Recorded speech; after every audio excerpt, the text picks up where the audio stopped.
So good morning people. आज है day 87, right? Day 87 है। रुको रुको, मैं कंफर्म कर लेता हूँ, है ना। ठड़ा, डे 86 87 के नाम। आज है day 87 of me being in Germany and 7 बजे उठ गया था आज। आज बेसिकली क्या बोलते, ड्यूटी रोस्टर में इवनिंग ड्यूटी था मेरा, है ना, एंड इसका भी मॉर्निंग था। बट हमें छुट्टी दे दी है, कल दे दी था। क्यों दिया था मैं बाद में बताऊँगा, ठीक है। तो एंड वैसे क्या बोलते हैं, मंथ का एंड होने वाला है, तो यहाँ पर चेकिंग के लिए वोनूम को चेक करने के लिए, वोनूम बोले तो जो अपार्टमेंट है उसे चेक करने के लिए लोग आते देखने के लिए बीच बीच में, है ना। तो आज शायद जो भी देखने वाला होगा तो उसने पहले इन्फॉर्म कर दिया होगा कि क्या तो इस टाइम पर आओगे। तो उन्होंने कि ठीक है कोई बात नहीं, कि तुम क्या बोलते वो 8 बजे के आसपास आएगी कुछ, है ना। तो बस वो वोनूम चेक करेगी कैसा है, साफ़ सफाई रखते हैं कि नहीं है, कुछ डैमेज तो नहीं हुआ, है ना। क्योंकि ये एक प्रोटोकॉल है आपके, क्या तो अब जाके जैसे हमें क्या तो वो मिल गया है, क्या बोलते हैं, सैलरी स्लिप मिलने लग गया है ना। हमारा आईडी वगैरह लॉगिन हो चुका है, सब चीज़ हो चुका है। ये स्टार्टिंग में इतना कुछ था नहीं, तो उसमें फिर वो भी होता है कि जैसे क्लीनिंग का चार्जेस और हाउस चार्जेस सब चीज़ कट करते हैं हमारे सैलरी से। उसमें क्या है कि जब तुम क्या बोलते घर छोड़ के जाओगे, वो पहले चेक करेंगे, है ना, कि क्या तो क्योंकि ये हॉस्पिटल की तरफ से मिल रखा है हमें अपार्टमेंट, तो वो चेक करेंगे कि अगर सब चीज़ सही है ना, तो वो हमें सारा का सारा पैसा जो हमारा काट रखा है मंथली, है ना, वो हमें वापस मिल जाएगा। इफ़ नॉट, तो जो उसमें ठीक करने का खर्चा लगेगा वो कट होगा एंड बाकी फिर हमें मिल जाएगा, ऐसा, है ना। तो ये चीज़ करते हैं। एंड उप्स, कॉल आ गया मेरे घर से। चलो, फ्री हूँ, है ना, आज छुट्टी है एंड आज फ्राइडे है, कल सैटरडे संडे भी छुट्टी है, तो फिर काफ़ी फ्री होऊंगा। अब मैं लोगों को रिप्लाई करूँगा इंस्टाग्राम पर और व्हाट्सअप में, यूट्यूब में तो खैर मैं रिप्लाई करते रहा हूँ, इतना कमेंट्स आ नहीं रहे, बट ये है कि जितने भी आ रहे हैं मैं बीच बीच में करते जा रहा हूँ। तो चलो ठीक है, तो करता हूँ अपना काम। रूम पूरा साफ़ है, कल रात को प्रॉपर सफाई कर दिया था, है ना। पूरा दीपक जब तक ड्यूटी में था तब तक मैंने पूरा सफाई कर दिया था, इसीलिए क्योंकि भाई कि कुछ वॉशरूम पूरा चमका दिया था मैंने, पूरा शीशा, टैप वगैरह जो पूरा गंदगी नहीं होता, पानी लग लग के वो गंदगी होती है, वो तक पूरा चमका दिया था अच्छे से, है ना। झाड़ू पोछा प्रॉपर मार के रख देता, तो अभी पूरा प्रॉपर सही है। कुछ 5 मिनट के मैंने विंडो भी खोल दिया था, परफ्यूम छिड़का हल्का सा, और विंडो बोल रहा हूँ, विंडो जो ये फेंस्टा है ना, इसे मैंने ओपन कर दिया था ताकि फ्रेश हवा आ जाए। एंड क्योंकि कोई बाहर से एकदम से आता है तो एकदम से गर्म लगता है वो, है ना, और फिर शायद से कुछ स्मेल भी हो सकता है कि जो हमें नॉर्मल से लग रहा है वो आएगा तो उसे पता लगेगा। तो मैंने हल्का परफ्यूम और फ्रेश एयर कम से कम 5-10 मिनट के लिए मैंने मेन रूम पर भी मैंने वो कर दिया था, अपना भी 5 मिनट के लिए मैंने खोल दिया था, तो काफ़ी सही है अब। ठीक है, लैपटॉप के सामने बैठ गया हूँ मैं, है ना, फैमिली से बात करता हूँ अपना। क्या तो आज के दिन 2 व्लॉग्स पोस्ट हो चुका, एक तो हो चुका है, एक 11:30 बजे पोस्ट रहेगा, जो इंडिया के अराउंड 4 PM के आसपास हो जाएगा पोस्ट। एंड ठीक है, काम करता हूँ, मिलता हूँ आपसे बाद में कुछ अच्छे और इंटरेस्टिंग इन्फॉर्मेशन के साथ। शायद आज कुछ टॉपिक्स है जो मुझे कवर करना है, तो मैं उसके बारे में बताऊँगा। तो चलो ठीक है, मिलते हैं बाद में, चाओ।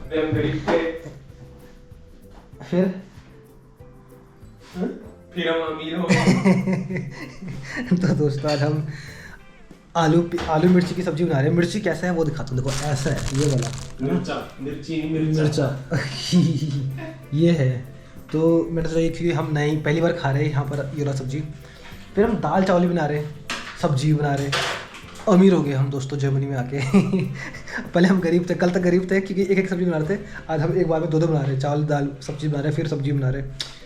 तो ये चीज़ नया था, तो मैं आपको ये दिखाना चाहता था कि ये वाली सब्जी भी है। मिर्ची ये मैंने पता नहीं मिर्ची ही है कि क्या है, देखते हैं, खा के देखेंगे, फिर आपको बताएंगे टेस्ट कैसा है।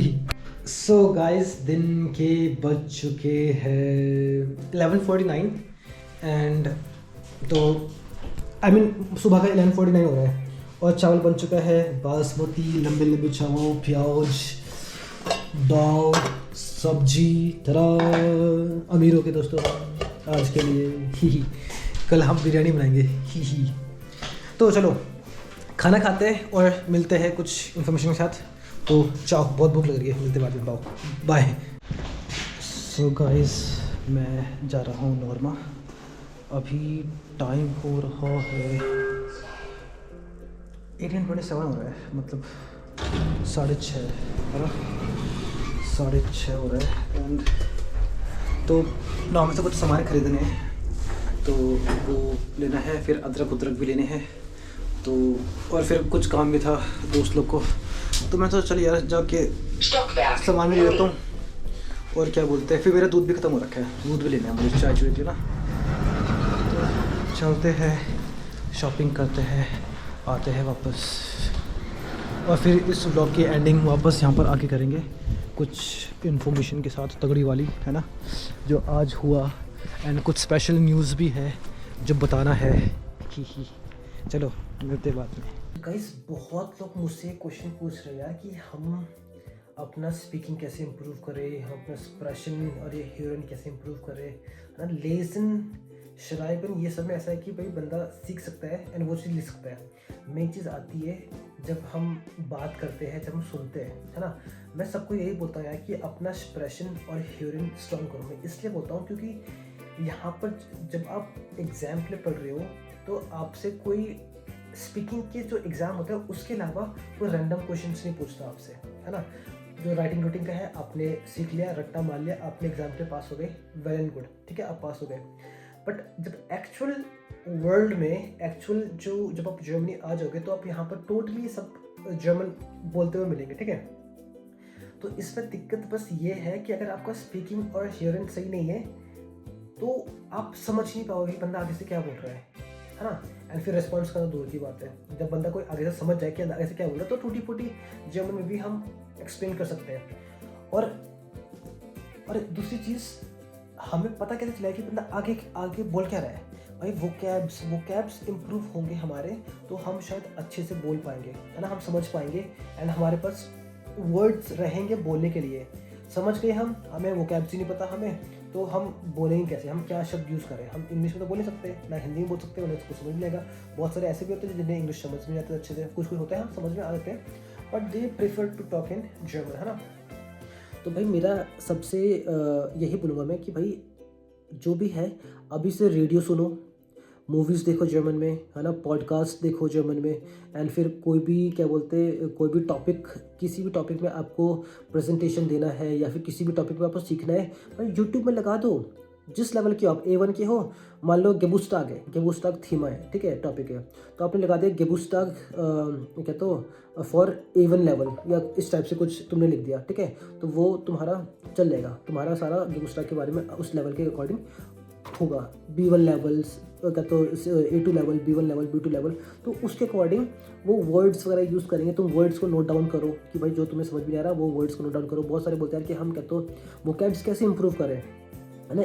जो तुम बुक पढ़ रहे हो उसी में जो तुम्हें शब्द समझ में नहीं आ रहा वोकैब्स लिखो, उसके मीनिंग लिखो और उसे यूज़ करो, है ना। तो मैं ये बाद में बना रहा हूँ वीडियो, बट ये है कि क्योंकि मेरा इस वीडियो में थोड़ा सा कम पड़ रहा था कंटेंट, तो मैंने सोचा यार कि थोड़ा सा मैं आपको इसी कारण बताता हूँ। बहुत लोग कमेंट करते हैं, इंस्टा में भी कमेंट करते हैं, मुझे पर्सनली मैसेज करते हैं कि सर ऐसे कैसे क्या करें, हम इम्प्रूव कैसे करें, क्या करें, बहुत सारी चीज़ें करते हैं। तो भाई मैं यही कहूँगा, भाई अपने आप ना ढाल दो इस चीज़ में। मिस्टेक्स होगा कोई दिक्कत नहीं है, बट ओवरऑल मतलब ये है कि ओवरऑल परफॉर्मेंस बढ़नी चाहिए। मिस्टेक्स करो, गलतियाँ करो, परफॉर्मेंस बढ़ाओ, है ना। सीखो, जो वर्ड्स तुम सीख रहे हो उसे बोलो, गलतियाँ होंगे नो डाउट, शायद से एक दो बार मजाक भी उड़ाएंगे आपका, है ना, बट गिव अप मत करो इस चीज़ में, है ना। जहाँ पर आपने गिव अप कर दिया कि नहीं यार कि मेरे से नहीं हो रहा भाई ये सब वो सब, तो शायद वहाँ पर तुम आगे बढ़ नहीं पाओगे। भाई लाइफ है ये, अगर तुमने ड्रीम कर लिया है कि भाई मुझे जर्मनी आना है तो कुछ भी कर को उसे अपना वो बना लो, क्या बोलते हैं, नशा बना लो कि भाई जो मेरा ड्रीम है, मेरा नशा है, कुछ भी है, मुझे बहाना मेरे लाइफ में नहीं है ना। बहाना मारोगे तो बहाना बहुत है, बट अगर बहाना को नहीं हटा दोगे तो तुम्हारे पास पॉसिबिलिटीज़ बहुत सारे हैं, है ना। तो इस व्लॉग में ज़्यादा लंबा नहीं रखूँगा मैं, बस यही बोलूँगा कि भाई ढल जाओ, अगर जर्मन सीख रहे हो ढल जाओ उस चीज़ में, अपने को ढाल दो, सारे एक्सक्यूज़ेस को, बहाने को साइड कर दो, है ना। क्योंकि एक चीज़ है जो आप करके आ सकते हो, क्या है, मेहनत। जो पढ़ाई जो हम कर रहे हैं वो हम मेहनत कर रहे हैं, एक ही चीज़ है बस मेहनत, है ना। अगर वो नहीं करोगे तो बहाने तो बहुत सारे हैं। दुनिया बहुत बड़ी है, दुनिया भोगती रहेगी कि तुम क्या कर रहे हैं, तुम बहुत टाइम से सीख रहे हैं, ये वो ब्ला ब्ला, बहुत सारी चीज़ें हैं लाइफ में। बट देखिए डू नॉट गिव अप, मेहनत करो, पढ़ो, है ना, हो जाएगा, सब चीज़ हो जाएगा, है ना। कुछ चीज़ ऐसा नहीं है कि कुछ हार्ड नहीं है, है ना। फिर अलग अलग इंस्टीट्यूट वाले भी बहुत पूछते हैं कि सर हम ये कैसे पढ़े, वो कैसे पढ़े। तुम्हारे जो एजेंसीज है जो तुम्हें पढ़ा रहे हैं वो तुम्हें वोकैब्स का लिस्ट भी दे सकते हैं। हमारे पास जो जिस बुक से मैंने पढ़ा था उस बुक में वोकैब्स एक अलग सा छोटा बुक था, उसमें छोटी सी पतली सी थी, उसमें वोकैब्स बहुत सारे थे, है ना। मैं हर दिन थोड़ा बहुत पढ़ता रहता था, कुछ ना कुछ जब भी टाइम मिलता था पढ़ता था मैं। वो भी नहीं है तो भाई बुक निकाल लो, जिस बुक से तुम पढ़ रहे हो उस बुक से वोकैब्स ढूंढते रहो ढूंढते रहो ढूंढते रहो, बतेरे वोकैब्स मिल जाएंगे। तुमने वो बुक रट्टा मान लिया तो वो बुक के वोकैब्स याद कर लिए तो तुम तो भाई महान व्यक्ति बन जाओगे, है ना। तो यही एक मैसेज है कि भाई वोकैब्स इंप्रूव करो, एक्सप्रेशन हेरोइन वगैरह करो, ठीक है। वर्ड्स का तुम्हें पता है, तुम्हें रट्टा मार रखा है, तुम्हें सब पता लिया कि हाँ भाई सेंटेंस फॉर्मेशन कैसे होता है, क्या है, तुम बना भी लोगे। बट तुम्हें जब वोकैब्स पता ही नहीं होगा तो सेंटेंस बनाओगे क्या, बोलोगे क्या, समझ क्या पाओगे जब तुम्हें वोकैब्स नहीं पता ना। तो मेन चीज़ वोकैब्स है, वोकैब्स में फोकस करो, चीज़ें आराम से सॉर्टेड रहेगा, ठीक है। तो आई होप ये हेल्प हुआ होगा। आई नो बहुत बेसिक चीज़ें थे बट देन ठीक है, जो बिगिनर्स है उनके लिए बहुत इंपॉर्टेंट है ना। तो एंड जो बाद में भी है, जो A2 B1 लेवल पर भी है, ये भी फोकस करो कि भाई साथ साथ में वोकैब्स हर दिन 10-10 वोकैब्स, हर दिन 10-10 वोकैब्स सीखो, ताकि कुछ ना कुछ इम्प्रूवमेंट हो, है ना। मैं भी हर दिन कुछ ना कुछ सीखते रहता हूँ ताकि यार कुछ हर दिन में ग्रोथ होना चाहिए, है ना, प्रोडक्टिव होना चाहिए डे। तो मैं वही कोशिश करता हूँ, ठीक है। तो इस ब्लॉग को मैं यहीं पर ही फिनिश करूँगा, मिलते हैं हम कल। गुड नाइट, चलो टेक केयर।